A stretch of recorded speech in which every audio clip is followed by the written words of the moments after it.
අද අපේ පාඩම විදුලි උඳුන් ගැන. ඉස්සර වෙලාම අපි බලමු හොඳ අවන් එකක් තෝරගන්නේ කොහොමද කියලා. අවන් එකක් මිලදී ගැනීමේදී විශ්වාසනීය නාමයක් සහ අවම වසරක්වත් වගකීමක් වොරන්ටි එකක් තියෙන ප්‍රමිතියකින් යුත් අවන් එකක් තමයි මිලදී ගන්න ඕනේ. මේ දක්වලා තියෙන බෙස්ට් බ්‍රෑන්ඩ්ස් අතරින් ඔයාලගේ අවශ්‍යතාවයට සලන අවන් එකක් මිලදී ගන්න පුළුවන්. අවන් එකක් මිලදී ගැනීමේදී කිලෝ ගාණින් ඉල්ලන්න එපා. අවශ්‍යතාවය අනුව මම මෙතනදී සඳහන් කරන්නේ අවශ්‍යතාවය කියලා. කුඩා පරිමාණයේ ව්‍යාපාරයක් කරන්නද නැත්නම් මහ පරිමාණයේ ව්‍යාපාරයක් වෙනුවෙන්ද?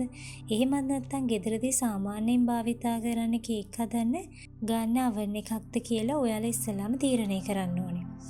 ඒ අනුව තමයි පරිමාව ලීටර ගාන දන්නවනම් ලීටර ගානට අනුව ඔයාලට උෂ්ණත්වය සකස් කරගන්න පුළුවන්.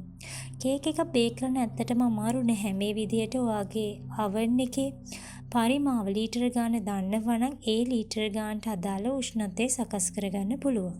උෂ්ණත්වය සකස් කර ගන්නවා වගේම ඊළඟට දැනගෙන ඉන්න ඕන වැදගත්ම දේ තමයි oven එකක ක්‍රියාකාරීත්වය. මේ ගැන ඔයාලා සරලව දැනගෙන ඉන්න ඕනේ. oven එකේ තියෙන මේ හැම සිම්බල් එකකින්ම හැම මුද්‍රාවකින්ම oven එකේ තියෙන විවිධ ක්‍රියාකාරීත්වයන් කියනවා. මෙතනදී වැදගත්ම දේ තමයි බේකින් ෆන්ක්ෂන් එක.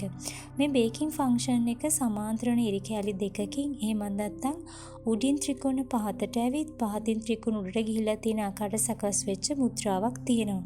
එතකොට මේ oven එක මිලදී ගනිද්දී බේකින් ෆන්ක්ෂන් එක තියෙනවද කියලා බලන එක අත්‍යවශ්‍යයි.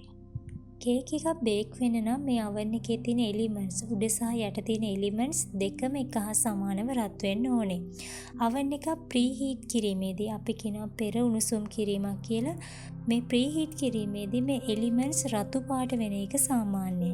oven එකේ පරිමාවට අනුව උෂ්ණත්වය සකස් කරගන්න ඒ වගේම බේකින් ටයිම් එක සකස් කරගන්න මම මේ විදිහට chart එකකින් ඔයාලට දක්වලා තියෙනවා. ඔයාලට පුළුවන් මේක බලලා මේ ගැන අවබෝධයක් ගන්න. මම හිතනවා මේ පාඩමෙන් ඔයාලට විදුලි උඳුන් ගැන යම් අවබෝධයක් ලැබුණා. මේ වීඩියෝ එක අවසාන වෙනකල් රැඳිලා හිටපු ඔයාලට ගොඩක් ස්තුතියි.